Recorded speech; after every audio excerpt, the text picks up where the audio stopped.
एक बहुत ज़्यादा कॉमन क्वेश्चन जो सब या फिर क्या तो मेजॉरिटी जो लर्नर्स हैं या ट्रेडर्स हैं वो पूछते हैं कि यार वैलिड सप्लाई डिमांड जोन्स कौन से हो सकते हैं, हम कैसे फाइंड आउट करें कि कहाँ से हमें वॉच करना चाहिए, कहाँ से हमें ट्रेड लेनी चाहिए या क्या है। इसको इस वीडियो में हम थोड़ा सिंप्लीफाई करते हैं, बहुत इजी लैंग्वेज में करेंगे, ज़्यादा कॉम्प्लिकेशन कुछ नहीं। और पता है चीज़ को सिंपल रखेंगे अब से। मैंने पिछले वीडियो में भी बोला था कि हम चीज़ को एकदम सिंपल रख के चलेंगे, कोई कॉम्प्लिकेशन नहीं, कुछ नहीं। इस वीडियो को लास्ट तक ज़रूर देखना।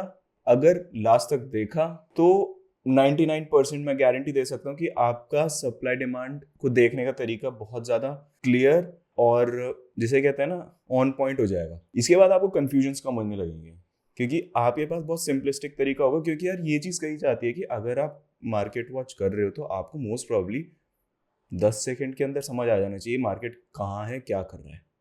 आपको ऐसा नहीं कि यहाँ पे हो रहा है, कंफ्यूजन नहीं होना चाहिए इधर से उधर से क्या है क्या नहीं। अगर आपको 10 से 20 सेकंड के अंदर चीज़ समझ नहीं आ रही, मतलब अभी मार्केट आपके फेवरेबल कंडीशन में नहीं है।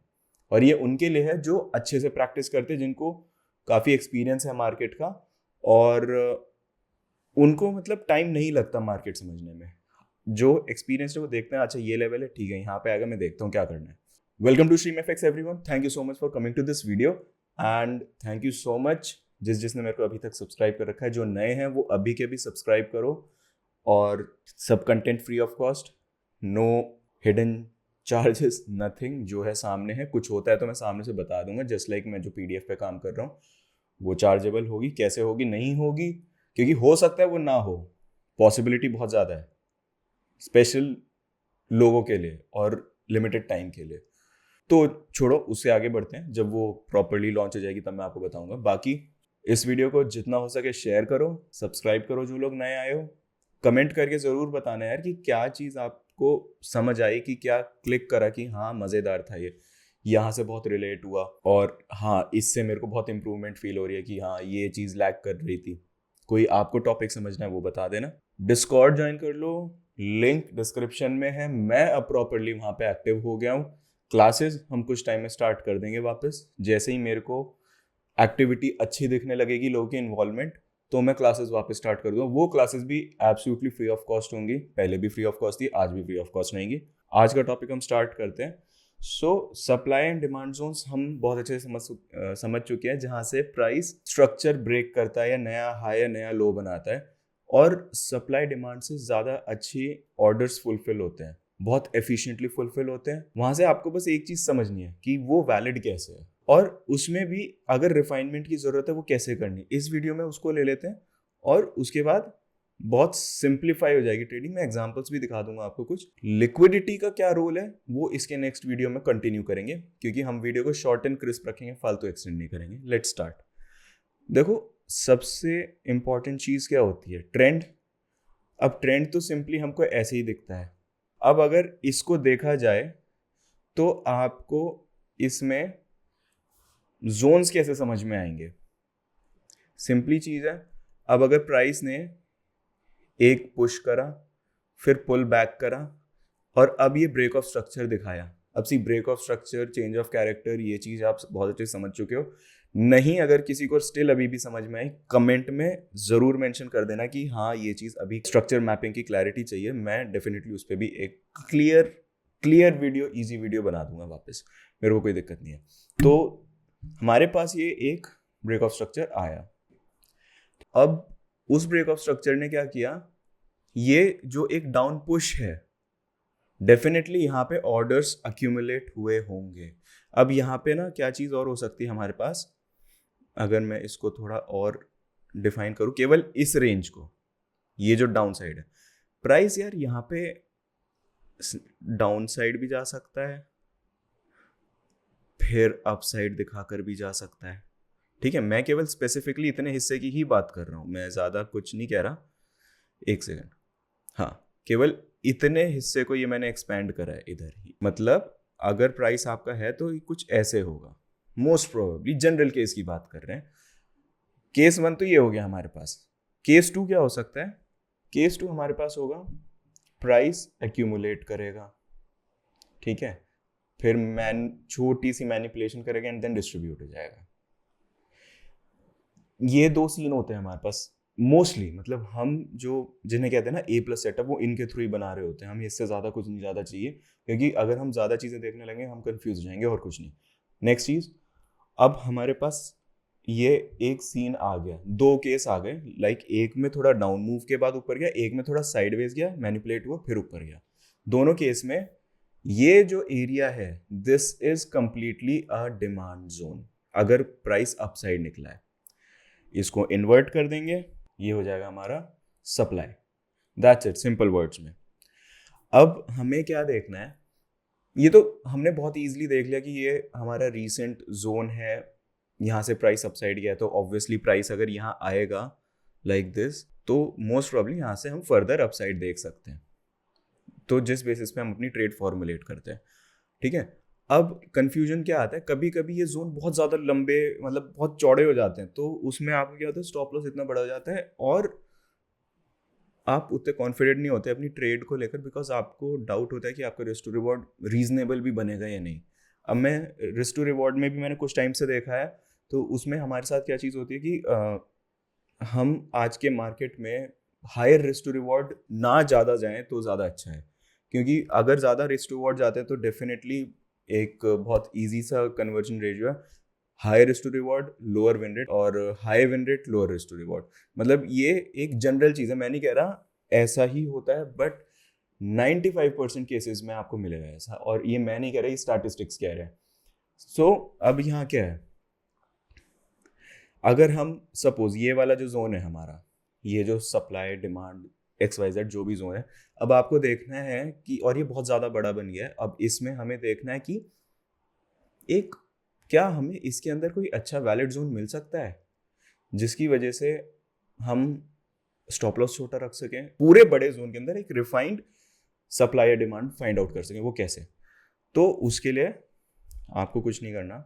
सपोज आप 15 मिनट्स पे आपका ये जोन बना है, ठीक है, 15 मिनट्स टाइम फ्रेम पे आपको कुछ नहीं करना, सिंपल सी लैंग्वेज में बोल दूं, एक टाइम फ्रेम ड्रॉप कर दो। मतलब अगर 15 पे है तो 5 पे आ जाओ, आप 1 घंटे पे हो 15 मिनट पे आ जाओ, 4 घंटे पे हो 1 घंटे पे आ जाओ, और 5 मिनट पे हो तो 3 पे आ जाओ। अब ऐसा नहीं कि आप 1 मिनट के भी नीचे जाते चले जाओ, तो वो आपके लिए बहुत दिक्कत हो जाएगी, इतना भी नहीं करना।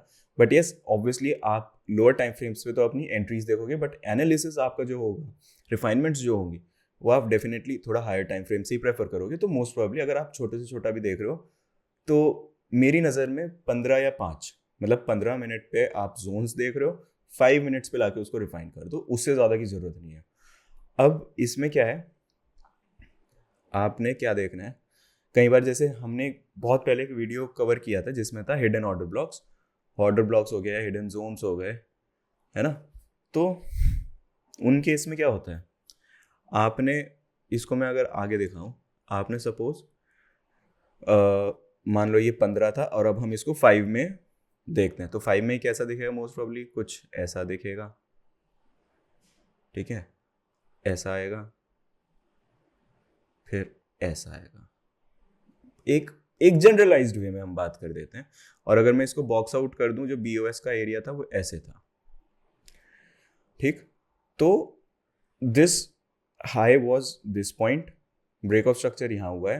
अब हमें 15 मिनट्स पे तो ये मान लो कुछ इस तरह दिख रहा है, बट 5 मिनट्स पे ऑल्दो इतना भी ज़्यादा नहीं दिखता, बट मान के चलो आप, ठीक है, मान के चलो आपको थोड़ी डिटेल्स दिख गई। अब आपको इसमें क्या चीज़ चेक करनी है, इसमें देखना है वो जो 15 मिनट्स के अंदर जो 5 मिनट पे ड्रॉप किया, वो 5 मिनट पे लास्ट डाउन मूव कौन सा था जिसकी वजह से ब्रेकआउट हुआ। सो मेरे को वो यहाँ कहाँ दिख रहा है, और हाँ, थोड़ी सी अगर उसने लिक्विडिटी भी ले लियो तो और अच्छी बात है, इंटरनल भी ले लियो तो भी अच्छी बात है, कोई इशू नहीं है। अब यहाँ पे हम क्या देख रहा है, हमें देख रहा है कि इस लो ने, दिस वन, इसकी लिक्विडिटी ली, ठीक है, यहाँ इसकी लिक्विडिटी लेकर लिक्विडिटी इसकी स्वीप करी, एंड अल्टीमेटली इस स्ट्रक्चर को ब्रेक कर दिया, यहाँ से ब्रेक ऑफ स्ट्रक्चर इंटरनल ही दिया, और इस इंटरनल की वजह से आपको ये एक्सटर्नल ब्रेक ऑफ स्ट्रक्चर यहां से मिल गया, ये वाला, यही ब्रेक ऑफ स्ट्रक्चर है सेम, ठीक है। अब आपके पास बेस्ट पार्ट क्या है, आपके पास वो लास्ट डाउन मूव है जिसने स्वीप करी थी लिक्विडिटी, दिस, यानी आपने एक लार्जर जोन में एक रिफाइंड जोन ढूंढ लिया। अब मेरा कहना ये है, अब इसकी अगर एंट्री की बात आती है, आपने एंट्री कैसे करनी है? एंट्री के लिए दो तरीके हैं। जो अग्रेसिव लोग हैं, जिनको बहुत कॉन्फिडेंट है कि हाँ, जिनका माइंडसेट बहुत अच्छा है कि उन्हें फ़र्क नहीं पड़ता, ठीक है हमारी एनालिसिस ऑन पॉइंट है, सब ओके, तो वो सिंपली अपना एंट्री लगाएं इस जोन के ऊपर, एसएल इसके नीचे एज यूजुअल, और TP according to the structure हो गया, आपका अगर फिक्स टू रिवॉर्ड वाली चीज़ है उस पर हो गया। सेकेंड, ओटीई, ओटी मतलब ऑप्टिमल ट्रेड एंट्री, उसका भी सिंपल सा है। आपने हाई और लो फाइंड आउट किया जो उस रेंज में एस्टैब्लिश हुआ होगा, सपोज लो से हाई यहाँ तक प्राइस किया है, आपका ओटी आता है 0.7। मेरी जो स्टडी है उस हिसाब से मेरा जो ओटीई रेंज मैं मानता हूँ 0.705 के और 0.79 के आसपास, ठीक है। आप उस एरिया को मार्क करो और ईजिली लेटर इन छोड़ दो। और जिसको ये है कि मेरे को अपनी ट्रेड में एंट्री ज़्यादा प्रोबेबिलिटी के साथ चाहिए, तो आप 0.62 के आसपास अपनी एंट्री फॉर्म कर दो, और स्टॉप लॉस ऑब्वियसली लोज के नीचे रहेगा, उसमें कोई कंजूसी नहीं करनी।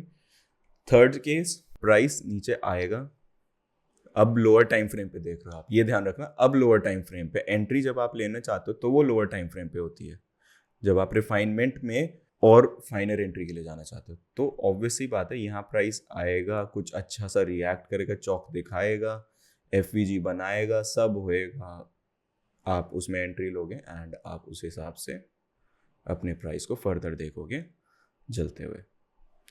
यहाँ से एंट्री मान ली।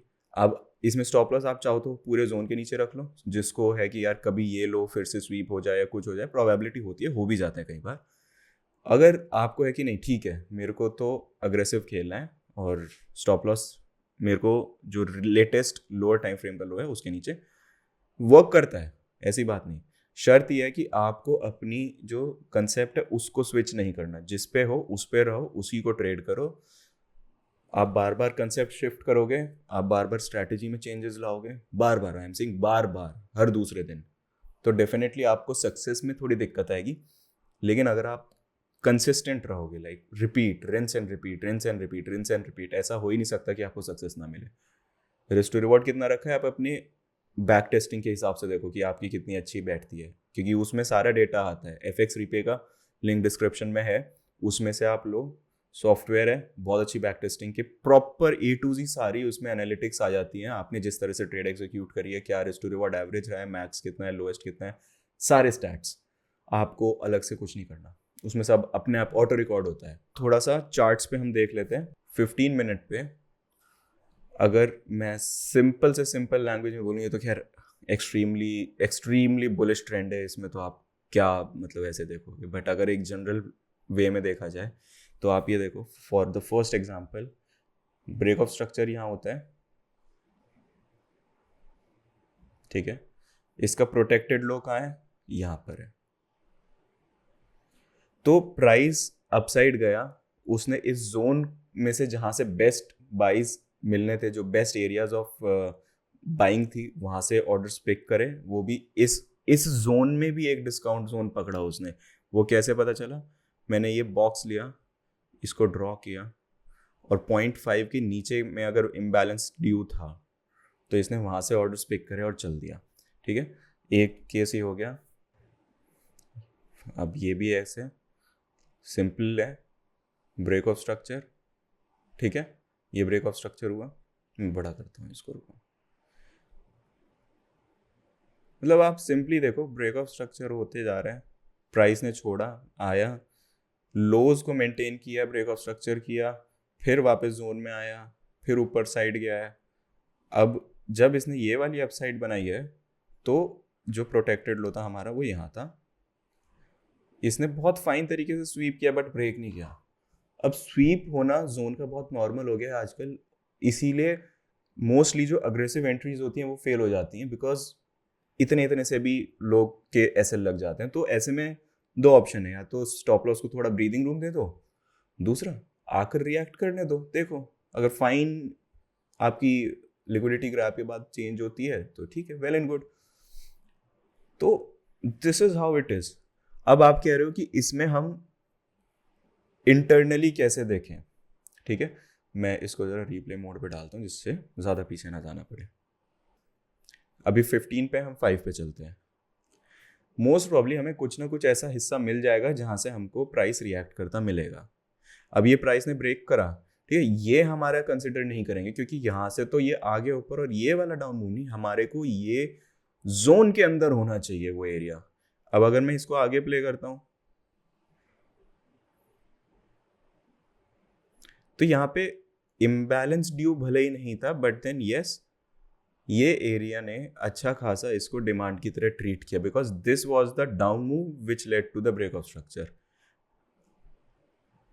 यहाँ से अपसाइड चला गया, मतलब बस ये एग्जांपल के लिए मैंने बहुत इजी करके बता दिया। अब जैसे यहाँ पर है तो ये वाले जैसे मूव होते हैं ना, ये छोटे छोटे छोटे छोटे छोटे करके ये एक्यूमुलेशंस होती है। और कभी कभी आपको जब एक बार को मान लो अगर आपको फेयर वैल्यू गैप्स नहीं भी मिले और अगर आपको ऐसी एक्यूमुलेशंस मिल जाएं जैसे ये है, अब इस एक्यूमुलेशन की खास बात क्या है, इसने टूवर्ड्स द लेफ्ट कोई लिक्विडिटी ले रखी है, बहुत फाइन तरीके से इस लो की ले रखी है, बहुत फाइन।